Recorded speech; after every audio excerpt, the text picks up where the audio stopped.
जाते हैं। आज हम एक ऐसी ही भूली हुई सी त्रासदी की बात कर रहे हैं। अफगानिस्तान में 1982 की सालांग सुरंग आपदा, ये सोवियत अफगान युद्ध के दौरान हुई थी। एक बहुत ही भयानक, थोड़ी रहस्यमयी घटना। हजारों जानें चली गईं एक अंधेरी बर्फीली सुरंग में, और सच तो कई सालों तक पता ही नहीं चला। सही कहा।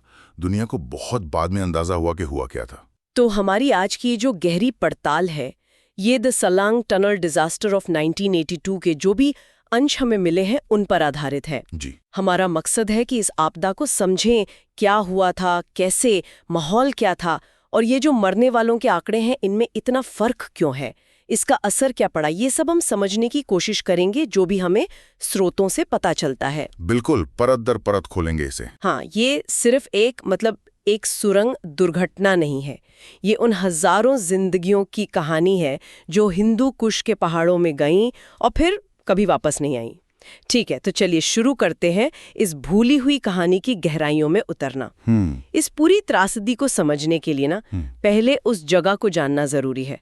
सालंग सुरंग, ये कोई ऐसी वैसी सुरंग नहीं है। नहीं, बिल्कुल नहीं। ये हिंदू कुश पहाड़ों में है और ऊंचाई करीब 3400 मीटर्स, मतलब आप सोचिए लगभग 11,000 फीट समुद्र तल से ऊपर। हाँ, बहुत ऊंचाई पर। और ये उत्तरी अफगानिस्तान को काबुल से जोड़ती है, एक तरह की लाइफलाइन। हाँ, और इसका बनना भी अपने आप में एक बड़ी बात थी। इसे 1960 के दशक में, मतलब शुरुआती सालों में सोवियत इंजीनियरों ने बनाया था। अच्छा, सोवियत ने। हाँ। और उस जमाने के हिसाब से तो ये इंजीनियरिंग का कमाल था।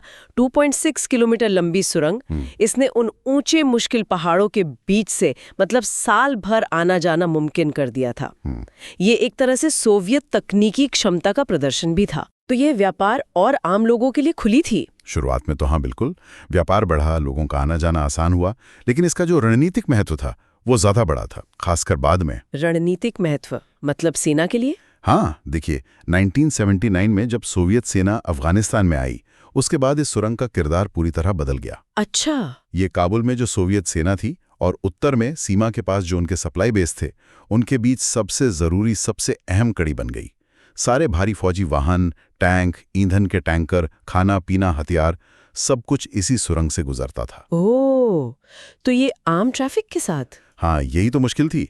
1980 के दशक की शुरुआत तक ये अफगानिस्तान की सबसे व्यस्त सड़कों में से एक थी, और सैन्य नजरिए से तो सबसे ज्यादा महत्वपूर्ण। सोवियत सेना के लिए ये रास्ता, मतलब इसके बिना काम ही नहीं चल सकता था। तो एक तरफ इंजीनियरिंग का नमूना, दूसरी तरफ सेना की लाइफलाइन। पर क्या इसके डिजाइन में ही कुछ गड़बड़ थी? मतलब कुछ ऐसी कमियां जो बाद में भारी पड़ी? यहाँ बात वास्तव में दिलचस्प हो जाती है। बिल्कुल बिल्कुल। देखिए, इतनी ऊंचाई पर बनी सुरंग और उस दौर की तकनीक, कुछ बुनियादी दिक्कतें तो थी ही। जैसे कि? सबसे बड़ी समस्या थी वेंटिलेशन, हवा का आना जाना। वो निजाम बहुत कमजोर था। फिर सुरंग सिर्फ 2 लेन की थी, काफी संकरी, और अगर कोई इमरजेंसी हो जाए तो बाहर निकलने के रास्ते या कोई सुरक्षित जगह वो लगभग थे ही नहीं। अरे बाप रे। ऊपर से सोचिए, भारी मिलिट्री ट्रैफिक और आम लोगों की गाड़ियां, बसें, कारें सब एक साथ उसी संकरी जगह से गुजर रहे हैं। ये तो पहले से ही एक, क्या कहते हैं, एक टाइम बॉम्ब जैसा था। बस एक चिंगारी की देर थी। और वो चिंगारी लगी 3 नवंबर 1982 को। हाँ, वो तारीख। बाहर का सोचिए, हिंदू कुश के पहाड़, बर्फ ही बर्फ, कड़ाके की ठंड, जबरदस्त ठंड, तरबंद गाड़ियां हैं, ईंधन के टैंकर हैं, और साथ में आम अफगान नागरिक भी। उनकी बसें, उनकी कारें, सब उसी 2.5 किलोमीटर के अंधेरे रास्ते से गुजर रहे थे। फिर अचानक सुरंग के बीचों बीच कहीं कयामत आ गई। अब असल में हुआ क्या, इस पर थोड़ी अलग अलग बातें हैं। हाँ, रिपोर्ट्स थोड़ी अलग हैं। कुछ स्रोत कहते हैं कि सेना का एक ईंधन टैंकर था, वो बेकाबू हुआ और दूसरी गाड़ी से टकरा गया। कुछ कहते हैं कि नहीं, एक बड़ा धमाका हुआ, शायद उसी टैंकर में। वजह जो भी हो, नतीजा एक ही था, भयानक। हाँ, वजह पर थोड़ी अनिश्चितता है। शायद इसलिए भी कि फौरन कोई निष्पक्ष जांच हो ही नहीं पाई। युद्ध चल रहा था, वो इलाका बहुत संवेदनशील था। सही बात है। लेकिन जो हुआ वो साफ है। टक्कर हुई हो या धमाका, एक जबरदस्त आग का गोला उठा। सुरंग का एक बड़ा हिस्सा आग की चपेट में आ गया, और क्योंकि ईंधन टैंकर था तो आग और भड़क गई। और फिर आग लगने के बाद क्या हुआ? देखते ही देखते पूरी सुरंग घने, काले, जहरीले धुएं से भर गई। आप कल्पना कीजिए उस बंद जगह की। न कोई रोशनी, न ताजी हवा, सिर्फ धुआं ही धुआं, और गर्मी तेजी से बढ़ रही थी। लोगों का क्या हुआ होगा? भगदड़ मच गई। ड्राइवर घबरा गए, गाड़ियां आगे पीछे एक दूसरे से टकराने लगी। आगे जाने का रास्ता बंद, पीछे जाने का रास्ता बंद। सुरंग के दोनों मुहाने पर गाड़ियों की लंबी कतारें लग गईं, वो भी जाम हो गए। मतलब अंदर जो फंसा वो फंस गया। बिल्कुल, निकलने का कोई रास्ता ही नहीं बचा। वो पूरी तरह से एक जाल में फंस गए थे। और यहाँ आकर्षक बात यह है कि मौत का कारण सिर्फ आग नहीं थी। नहीं, जैसा अक्सर ऐसी बंद जगहों पर होता है, आग की लपटों से ज्यादा मौतें दम घुटने से हुईं। दम घुटने से? हाँ, जलता हुआ ईंधन, गाड़ियों के टायर और शायद कुछ गाड़ियों में हथियार या गोला बारूद भी रहा हो। उससे जो धुआं निकला, उसमें कार्बन मोनोऑक्साइड और दूसरी जहरीली गैसें थी। उन्होंने सुरंग की हवा को जानलेवा बना दिया। है ना? हाँ, वही गैस। और एक बंद जगह में जहां हवा निकलने का रास्ता ना हो, ये बहुत तेजी से जमा होती है। और दिक्कत यह है कि ये रंगहीन होती है, गंधहीन होती है। मतलब पता भी नहीं चलता कि आप जहरीली हवा में सांस ले रहे हैं। ये खून में ऑक्सीजन पहुंचाने की ताकत को खत्म कर देती है। इंसान पहले बेहोश होता है और फिर मौत। वो सुरंग सचमुच एक घातक जाल बन गई थी। आग, धुआं, जहरीली गैस और बाहर निकलने का कोई रास्ता नहीं, सब कुछ एक साथ। हे भगवान, उस वक्त अंदर फंसे लोगों ने क्या महसूस किया होगा? वो आवाज, फिर अंधेरा, धुआं, गाड़ियों के टकराने की आवाजें, लोगों की चीखें, और फिर धीरे धीरे खामोशी, दम घुटने की वजह से।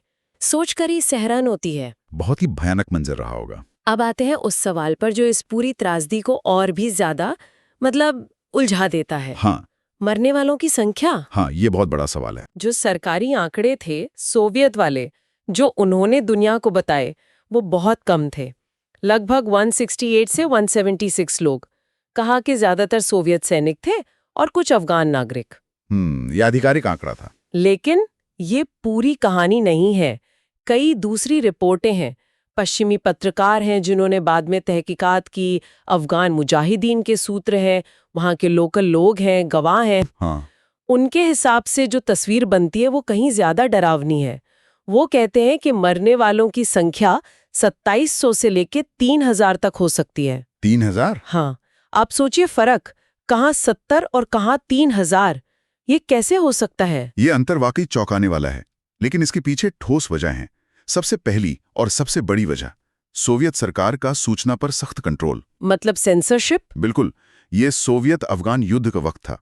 सोवियत यूनियन किसी भी कीमत पर यह नहीं चाहता था कि उनकी सेना के इतने बड़े नुकसान की खबर या उनकी किसी बड़ी नाकामी की खबर दुनिया को पता चले। सोचिए, 3000 लोगों की मौत, जिनमें शायद बड़ी संख्या में उनके अपने सैनिक भी थे। ये खबर उनके युद्ध के प्रयासों के लिए, उनकी अंतर्राष्ट्रीय छवि के लिए कितना बड़ा धक्का होती। तो क्या ये सिर्फ छवि बचाने की बात थी या कुछ और भी था? छवि तो एक बहुत बड़ा कारण थी ही, लेकिन शायद ये भी था कि इतनी बड़ी तादाद में मौत की खबर से सेना का मनोबल गिरता। हाँ, ये भी हो सकता है। और ये भी मुमकिन है कि इस घटना से सुरंग के डिजाइन में, उसके रखरखाव में सोवियत इंजीनियरिंग की जो कमियां थीं वो सामने आ जाती, जिसे वो छुपाना चाहते थे। और युद्ध के उस माहौल में, उस अफरा तफरी में शायद शुरू में सही गिनती करना मुश्किल भी रहा हो, लेकिन बाद में जानबूझकर कम आंकड़े जारी किए गए। आपने पहले बचाव कार्य में देरी का जिक्र किया था, क्या उससे भी मौतें बढ़ी? हाँ, निश्चित रूप से। जो रिपोर्टें वो बताती हैं कि रेस्क्यू ऑपरेशन शुरू होने में काफी वक्त लगा। क्यों? सुरंग के अंदर तापमान बहुत ज्यादा था आग की वजह से, और धुआं और जहरीली गैसें इतनी थीं कि अंदर जाना लगभग नामुमकिन था। अच्छा। जब तक बचाव दल किसी तरह अंदर पहुंच पाए, तब तक शायद ही कोई जिंदा बचा हो। उन्हें जो मंजर दिखा होगा वो सोच से भी परे है। जली हुई गाड़ियां, पिघला हुआ लोहा, मलबा और हर तरफ लाशें। ऐसी हालत में सही गिनती करना, पहचान करना, यह भी बहुत मुश्किल काम रहा होगा। और ये एक महत्वपूर्ण सवाल खड़ा करता है, युद्ध के समय में सच्चाई की कीमत क्या रह जाती है? क्या इंसानी जानें भी सिर्फ आंकड़े बन जाती हैं जिन्हें छुपाया या बदला जा सकता है? उन बचाव कर्मियों के लिए वो मंजर देखना कितना भयानक रहा होगा। वो जली हुई गाड़ियां जो कभी शायद टैंक या ट्रक थीं, वो पिघला हुआ धातु, और उन सब के बीच उन इंसानों के अवशेष जो कुछ घंटे पहले बस वहां से गुजर रहे थे। रोंगटे खड़े कर देने वाली बात है। तो इस हादसे के बाद क्या हुआ? क्या दुनिया को पता चला कि इतना बड़ा हादसा हुआ है? नहीं, बिल्कुल नहीं। कम से कम तुरंत तो नहीं। सालों तक इस पर पर्दा पड़ा रहा। सोवियत संघ ने इस खबर को पूरी तरह दबा दिया। कैसे? युद्धकालीन सेंसरशिप थी, प्रोपेगेंडा था। उसके नीचे ये खबर कहीं दफन हो गई। पश्चिमी मीडिया में कुछ शुरुआती रिपोर्ट्स आई थीं जिनमें शक जाहिर किया गया था कि मरने वालों की संख्या ज्यादा हो सकती है, लेकिन सोवियत कंट्रोल वाले अफगानिस्तान से कोई पुष्टि मिलना नामुमकिन था। और जो सैनिक मारे गए उनके परिवारों का क्या? उन्हें क्या बताया गया? ये कहानी का एक और बहुत दुखद पहलू है। ज्यादातर मामलों में मारे गए सोवियत सैनिकों के परिवारों को सच नहीं बताया गया। क्या मतलब? उन्हें ये बताया गया कि उनके बेटे, पति या भाई की मौत युद्ध में लड़ते हुए हुई है, दुश्मन से मुठभेड़ में। ये नहीं बताया कि मौत एक भयानक एक्सीडेंट में दम घुटने से हुई। ये तो बहुत... हाँ, ये सच को छुपाने की और युद्ध के लिए समर्थन बनाए रखने की एक सोची समझी रणनीति थी। तो फिर सच बाहर कैसे आया इतने सालों बाद? सच्चाई बहुत धीरे धीरे सामने आई, किश्तों में। जब सोवियत संघ का विघटन हुआ उसके बाद कुछ पुराने सरकारी दस्तावेज सामने आने लगे। अच्छा। कुछ पुराने सैनिक, कुछ अफसर जिन्होंने वो सब देखा था, उन्होंने बोलना शुरू किया। जो अफगान गवाह थे उनके बयान ज्यादा खुलकर सामने आए। पश्चिमी पत्रकार और रिसर्चर जो थे उन्होंने इन सब टुकड़ों को जोड़ना शुरू किया। तब जाके पता चला। हाँ, तब जाके दुनिया को थोड़ा थोड़ा अंदाजा हुआ कि 3 नवंबर 1982 को सलंग सुरंग के अंदर असल में कितनी बड़ी तबाही मची थी। और अगर हम इसे बड़ी तस्वीर में देखें तो ये दिखाता है कि कैसे जो सत्तावादी शासन होते हैं या युद्ध के हालात होते हैं, उनमें सूचना को कैसे कंट्रोल किया जाता है, कैसे उसे हथियार की तरह इस्तेमाल किया जाता है। सच को दबाना, आंकड़ों को बदलना, ये सिर्फ उस जमाने की बात नहीं है, ये आज भी कई जगहों पर होता है। सुरंग का क्या हुआ फिर हादसे के बाद? क्या उसे बंद कर दिया गया? नहीं, उसे बंद नहीं किया गया। उसकी मरम्मत की गई और कुछ समय बाद उसे ट्रैफिक के लिए फिर से खोल दिया गया। क्यों? इतने बड़े हादसे के बाद भी? उसकी जो रणनीतिक अहमियत थी वो इतनी ज्यादा थी कि उसे बंद रखना शायद मुमकिन ही नहीं था, सेना के लिए और आम लोगों के लिए भी। लेकिन जो जख्म उस हादसे ने दिए वो शारीरिक भी थे और भावनात्मक भी। वो शायद कभी पूरी तरह भरे नहीं। वो सुरंग आज भी उन हजारों अनकही कहानियों का बोझ लेकर खड़ी है। और आज भी सलांग पास और ये सुरंग अफगानिस्तान के लिए बहुत जरूरी है। हाँ, बेहद जरूरी। ये अब भी उत्तर और दक्षिण अफगानिस्तान को जोड़ने वाला मुख्य रास्ता है। लेकिन खतरे तो अभी भी होंगे वहां। बिल्कुल, खतरे आज भी कम नहीं हुए हैं। वो इलाका ही ऐसा है। सर्दियों में भयंकर बर्फबारी होती है, हिमस्खलन मतलब एवलांच का खतरा लगातार बना रहता है। हाँ, सुना है एवलांच के बारे में। सुरंग के अंदर की हालत भी हमेशा बहुत अच्छी नहीं रहती। 2010 में भी एक बड़े एवलांच में वहां कई लोग मारे गए थे। ओह, 2010 में भी? तो ये हमें याद दिलाता है कि ये सिर्फ एक सड़क या सुरंग नहीं है। ये प्रकृति की ताकतों और इंसानी जरूरतों के बीच जो एक लगातार संघर्ष चलता है, उसका भी प्रतीक है। तो जब हम इस पूरी कहानी को देखते हैं, 1982 की आपदा, उसके बाद की लीपापोती और आज के हालात, तो क्या सबक मिलता है इससे? मेरे ख्याल से सालंग सुरंग आपदा कई गहरे सबक सिखाती है। पहला तो ये कि युद्ध की एक छिपी हुई कीमत होती है। वो मौतें जो सीधे गोली लगने से नहीं होती, लेकिन युद्ध के माहौल, उसकी प्राथमिकताओं की वजह से होती हैं। दूसरा, ये दिखाता है कि कैसे जो जरूरी इंफ्रास्ट्रक्चर होता है, अगर उसमें लापरवाही बरती जाए और उसे गोपनीयता के पर्दे में ढक दिया जाए तो उसके कितने भयानक नतीजे हो सकते हैं। ये सिर्फ कंक्रीट और लोहे की नाकामी नहीं थी, ये सूचना की, पारदर्शिता की और शायद इंसानी जिंदगी को अहमियत देने में भी एक नाकामी थी। सही बात है। इसे सिर्फ एक दुर्घटना कहकर भूल जाना उन हजारों जिंदगियों के साथ नाइंसाफी होगी जो उस पहाड़ में खो गई। तो इस सब का क्या मतलब है? हमने देखा कि कैसे सालांग सुरंग, जो इंजीनियरिंग का एक कमाल मानी जाती थी, असल में एक रणनीतिक जरूरत बन गई। कैसे 3 नवंबर 1982 को एक भयानक हादसा हुआ जिसने उसे मौत की सुरंग बना दिया। कैसे मरने वालों की संख्या पर इतना बड़ा विवाद रहा, पर्दा डाला गया, और कैसे ये इतिहास की एक भूली बिसरी अनसुनी त्रासदी बनकर रह गई। हाँ, और अगर हम स्रोत के आधार पर आखिरी बात कहें तो ये आपदा सिर्फ गुजरे जमाने का किस्सा नहीं है। ये हमें आज भी याद दिलाती है।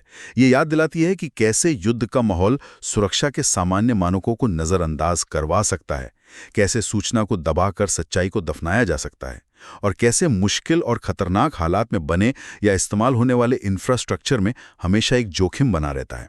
ये आपदा बताती है कि जहां पारदर्शिता नहीं होती वहां जवाबदेही भी नहीं होती, और नतीजा इंसानी जिंदगी की कीमत कम हो जाती है। और यहीं पर हम आपको एक सवाल के साथ छोड़े जाते हैं। सोचिए, सलांग सुरंग का इतिहास इतना भयानक रहा है, 1982 की वो आपदा, उसके बाद भी एवलांच जैसे खतरे लगातार बने हुए हैं, फिर भी आज तक उसका इस्तेमाल हो रहा है क्योंकि वो एक ज़रूरत है। तो ये उन जगहों के बारे में क्या कहता है जहां इंसानी ज़रूरतें, गुजरे हुए हादसों की दर्दनाक यादें और आने वाले खतरे सब एक साथ मौजूद हैं। हम ज़रूरत, यादों और सुरक्षा के बीच सही तालमेल कैसे बिठाते हैं, खासकर दुनिया के उन हिस्सों में जो सबसे ज़्यादा नाजुक और ख़तरनाक हैं।